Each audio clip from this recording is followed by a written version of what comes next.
Maman, papa, voici Emma, la personne avec qui je veux me marier. Ravie de vous rencontrer. J'ai hâte de mieux vous connaître. La première fois que je suis allée chez mes beaux-parents pour annoncer nos fiançailles, j'étais très nerveuse. Par nature, je n'exprime pas beaucoup ce que je pense, et quand je suis nerveuse, ma capacité à parler diminue encore plus. Un sourire accueillant est venu de ma belle-mère. Quelle jeune fille réservée, a-t-elle dit. Ces paroles m'ont apporté un certain soulagement, mais je ne savais pas quel secret cette famille gardait. Je m'appelle Emma. Cet été marque le premier que Tom et moi passerons ensemble en tant que mari et femme. Comme nous travaillons tous les deux, nos seules longues pauses sont pendant Thanksgiving et le Nouvel An. Thanksgiving est arrivé 3 mois après notre mariage, alors nous sommes allés saluer les deux familles. Comme nos parents vivent hors de l'État, nous n'avons pas vraiment pu nous détendre pendant Thanksgiving. C'est pourquoi nous avions prévu de nous reposer, juste tous les deux, pendant les prochaines vacances du Nouvel An. Cependant, je me demande comment les choses ont pu finir ainsi. C'était il y a un mois, lorsque Tom m'a soudainement montré une brochure d'une source thermale. Allons à cet endroit pour le Nouvel An, a-t-il dit. Pensant que ce serait un voyage juste pour nous deux, j'étais ravie.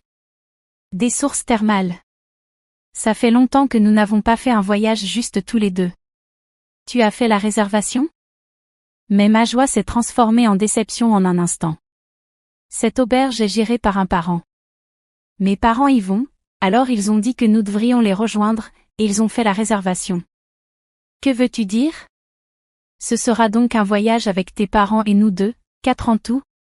Nous prévoyons de partir le matin, alors, s'il te plaît, sois prête, s'est-il exclamé. L'idée de voyager avec mes beaux-parents était effrayante, mais étant nouvellement mariée, je ne sentais pas que c'était ma place de me plaindre. Alors, je me suis résignée à la situation. Ensuite, un événement inattendu s'est produit une semaine avant le voyage. Alors que je faisais les valises, Tom est rentré du travail. Enfin! Nous allons commencer à y séjourner dès demain, alors dépêche-toi et fais tes valises. Attends, le voyage n'est pas prévu pour la semaine prochaine, ai-je demandé. Je pensais qu'il avait peut-être confondu les dates, mais ce n'était pas le cas. Mon frère et sa femme viennent chez nos parents à partir de demain. Après tout, c'est les vacances et nous n'avons pas vu mon frère depuis un moment, alors nous avons décidé de nous joindre à eux. Quoi? J'étais tellement stupéfaite que je n'ai pas pu digérer ce changement soudain de plan. Je voulais refuser de rester chez mes beaux-parents, mais mon incapacité à dire non m'a conduite à partir avec Tom. Pour être honnête, ma relation avec mes beaux-parents n'est pas bonne. Lors de la visite de nos fiançailles, le commentaire de ma belle-mère sur mon caractère réservé cachait un sentiment malveillant. Plus bizarre que réservé, a-t-elle commenté à Tom dans la cuisine, pensant que je ne pouvais pas entendre. Quand nous avons rendu visite pour les salutations du Nouvel An, mon beau-père Bill a également été sévère. En tant que belle-fille, tu devrais arriver plus tôt et aider à la maison, m'a-t-il réprimandé. Tout ce que j'ai pu faire, c'est m'excuser. Depuis lors, je subis une pression constante de la part de mes beaux-parents pour avoir des enfants, ce qui m'affecte mentalement. L'idée même de voyager avec eux était effrayante, mais rester chez eux me donnait envie de fuir. Cependant, ce n'était pas une option, et avant que je ne m'en rende compte, nous étions arrivés chez mes beaux-parents en voiture avec Tom. Quand nous avons ouvert la porte d'entrée, ma belle-mère a couru. Tu es en retard, Emma. Viens aider en cuisine. En entrant dans la cuisine, j'ai été accueillie par une abondance d'ingrédients. Occupe-toi des préparatifs du dîner, s'il te plaît. Sur ce, elle est allée dans le salon. Pendant que j'étais là, perplexe, j'ai entendu le bruit d'une voiture dehors. Il semblait que mon beau-frère et sa femme étaient arrivés. Puis, mon beau-père est sorti en courant du salon pour aider à porter leurs bagages. Pendant que je me demandais pourquoi il ne l'avait pas fait pour moi, la femme de mon beau-frère, Emily, est entrée. Emily a environ 5 ans de moins que moi et semble avoir une personnalité complètement opposée. On dirait que mon beau-père est particulièrement attaché à elle. Ma belle-mère s'est également jointe à eux, faisant tout un tapage à propos d'Emily. C'est comme un rêve qui devient réalité d'avoir un petit enfant en route. Je savais qu'Emily était enceinte et comprenais pourquoi tout le monde faisait tant d'histoires à son sujet, mais la différence de traitement entre elle et moi me rendait amère. Même Tom, mon mari, faisait attention à Emily. Emma, pourrais-tu prendre une boisson pour Emily, s'il te plaît? Emma, où en est le dîner? Pourrais-tu au moins préparer quelques amuse-gueules d'abord? C'est une chose que ma belle-mère me surcharge de travail, mais pourquoi Tom se joignait-il à elle pour me faire tout cela? Le lendemain et le jour suivant, la routine était la même, et j'ai fini par pleurer seule dans mon lit. Alors, le matin où nous devions partir pour notre voyage, on m'a demandé de remettre quelque chose chez un voisin. Malgré la précipitation, c'était une courte distance, alors je suis sortie de la maison comme on me l'avait demandé. Je suis revenue au bout d'environ 15 minutes, mais quelque chose semblait anormal. J'ai essayé d'ouvrir la porte d'entrée, mais elle était verrouillée. J'avais été dupée. Évidemment, la voiture avait également disparu. Me sentant complètement perdue, j'ai reçu un appel de mon mari. Emily a dit qu'elle se sent bien, alors nous avons décidé de l'emmener avec nous. Donc, Emma, tu ne pourras pas venir cette fois.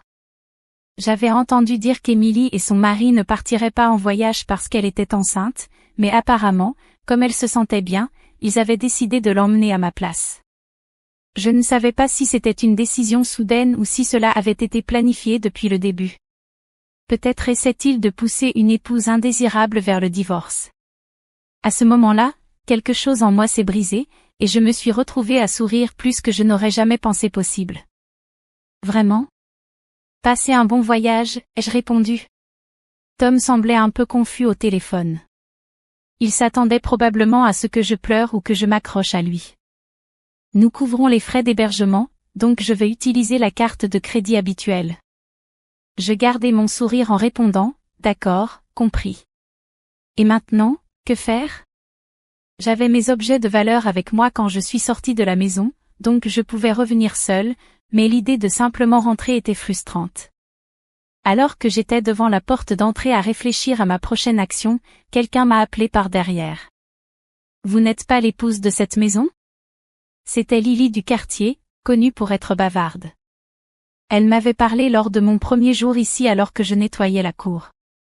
J'avais fini par écouter son monologue pendant un bon moment. À ce moment-là, quelque chose a fait sens pour moi. En fait, j'ai raconté en larmes à Lily comment j'avais été laissée pour compte pour le voyage et comment j'avais été forcée de travailler sans arrêt depuis mon arrivée. Je n'aurais jamais pensé être laissée pour compte pour le voyage, et je ne m'attendais pas à être transformée en esclave. Personne ne propose même d'aider. Je pense que ma performance était assez convaincante. Lily m'écouta avec une réelle inquiétude. C'est difficile, n'est-ce pas? Je me demande ce qu'il trouve de si désagréable chez vous. J'ai déballé tout ce qui m'était arrivé. Je n'ai pas de voiture, alors comment vais-je rentrer chez moi? En disant cela avec les larmes aux yeux, Lily s'est proposé de me laisser rester chez elle, si je le souhaitais. J'ai hésité, mais j'ai finalement décidé d'accepter sa gentillesse. En entrant dans la maison de Lily, j'ai été accueillie par son mari et son fils, qui furent surpris. Lily leur a expliqué toute la situation. C'est terrible. N'hésitez pas à vous détendre ici, m'ont chaleureusement accueilli son mari et son fils. Après être entrée dans la chambre d'amis, j'ai passé un appel à un numéro spécifique. C'était pour la compagnie de cartes de crédit. Tom n'avait jamais possédé de carte de crédit avant notre mariage, mais il a commencé à utiliser la carte de ma famille après notre mariage, alors il l'utiliserait probablement pour payer le voyage. Tom veut juste avoir l'air bien devant les autres. J'ai annulé la carte et éteint mon téléphone portable. Pendant mon séjour chez Lily, j'ai été traitée avec le plus grand soin. Chaque fois que j'essayais d'aider avec quelque chose, on me demandait gentiment de simplement m'asseoir et de me détendre. Je savais que je devais les remercier d'une manière ou d'une autre à l'avenir. Lily aime interagir avec le quartier, s'engageant souvent dans de longues conversations avec quiconque s'arrête à sa porte. Mon histoire semblait se répandre rapidement dans le quartier. Je me demande ce que Tom n'aime pas chez une femme si gentille, soupira Lily pendant que nous dînions ce soir-là. Puis elle commença à parler du passé de Tom. Vous savez, il a toujours eu un œil errant, il a même été impliqué dans quelques infidélités. C'est alors que j'ai appris une vérité choquante. Qu'est-il arrivé à la fille avec qui il allait se marier avant, demandai-je. D'après Lily, Tom était sur le point de se marier avec une autre personne, mais cette personne a soudainement disparu. En entendant parler pour la première fois de son mauvais passé avec les femmes, j'ai eu un mauvais pressentiment. J'ai décidé de rassembler le plus d'informations possible pendant que j'étais là. Je pensais attendre que Tom et sa famille reviennent, mais je n'ai pas pu supporter cela et j'ai décidé de rentrer en bus le lendemain. D'ici là, j'étais devenue l'épouse digne de pitié du quartier grâce à mon acte convaincant et au réseau local de Lily. Après avoir remercié Lily et sa famille, j'ai décidé de chercher un détective pour enquêter sur Tom. Lorsque j'ai rallumé mon téléphone portable chez moi, j'ai trouvé plusieurs messages vocaux, aucun desquels n'exprimait de l'inquiétude pour moi. La carte ne fonctionne pas. Qu'est-ce qui se passe? Assure-toi de nettoyer la maison. Nous revenons demain, alors prépare le dîner pour tout le monde. Il n'y avait aucune excuse, mais penser à rompre avec lui a fait naître un sourire naturel sur mon visage. Même les messages vocaux étaient pleins d'abus verbaux. Cela pourrait être une preuve pour une affaire de divorce. Le lendemain, Tom est rentré à la maison. Ses premiers mots furent une insulte dirigée vers moi. « Qu'est-ce que tu as raconté aux voisins à propos de nous? Ne joue pas avec moi. » Je n'avais pas l'intention de discuter sérieusement avec lui, alors j'ai décidé de feindre l'ignorance. « De quoi parles-tu » ai-je demandé. Les gens m'ont dit partout dans le quartier que l'épouse est digne de pitié et que la famille est terrible. Mais je n'ai rien dit. En maintenant une attitude d'ignorance, Tom a finalement abandonné et s'est isolé dans sa chambre. Les jours suivants, il n'y eut aucune conversation entre Tom et moi. Puis, soudainement, j'ai reçu un appel de ma belle-mère. « Emma, viens ici et présente tes excuses. »« De quoi parles-tu ? » ?»« Tout le quartier parle de comment nous te maltraitons. » Pour la première fois pendant notre conversation, je n'ai pas pu m'empêcher de sourire. « Mais ce n'est pas vrai, n'est-ce pas ?» ai-je demandé. « Qu'est-ce que tu as dit ? » J'ai seulement dit la vérité. Ma belle-mère est restée silencieuse pendant un moment, et j'ai rapidement continué. « À propos, Bill travaille tard encore aujourd'hui ? » Il a dit qu'il travaillait, mais pourquoi ? J'espère que c'est vraiment des heures supplémentaires. Ce serait désespérant si père et fils avaient tous les deux des yeux pour une autre. Qu'est-ce que tu veux dire par là ? C'est tout ce que je sais. Au revoir. En réalité, j'avais entendu de Lily que mon beau-père avait une liaison. Lily avait mentionné que pendant qu'elle faisait des courses, elle avait vu mon beau-père bras dessus bras dessous avec une femme inconnue, disparaissant dans les rues animées en plein jour. Non seulement cela, mais d'autres voisins avaient également été témoins de scènes similaires. Et, comme il s'avère, Tom trompait également. J'ai rassemblé des preuves de l'infidélité de Tom et consulté un avocat.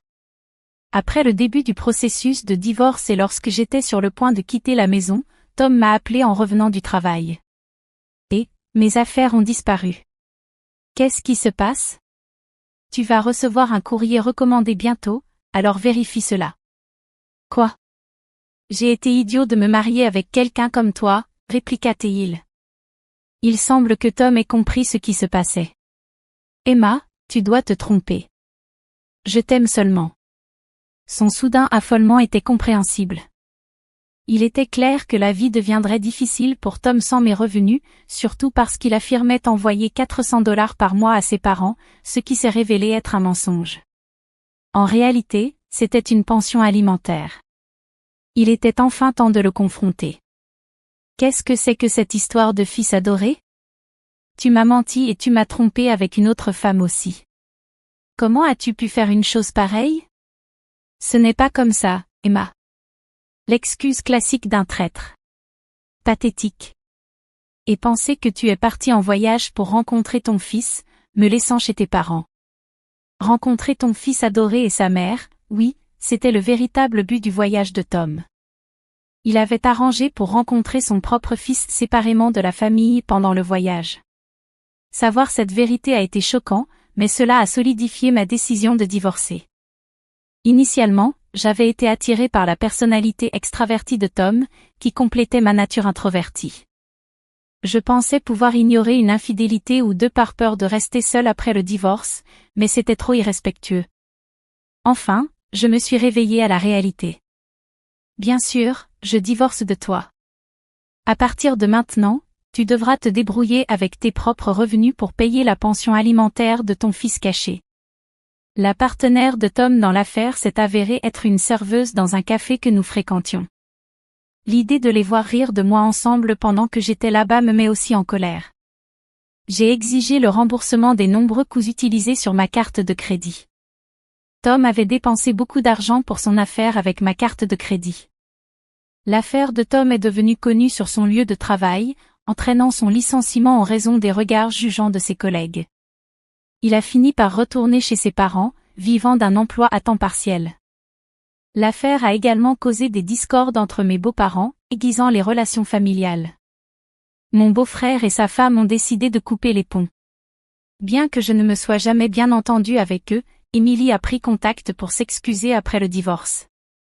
Il s'est avéré que nous avions simplement des personnalités incompatibles, et elle était en fait assez normale.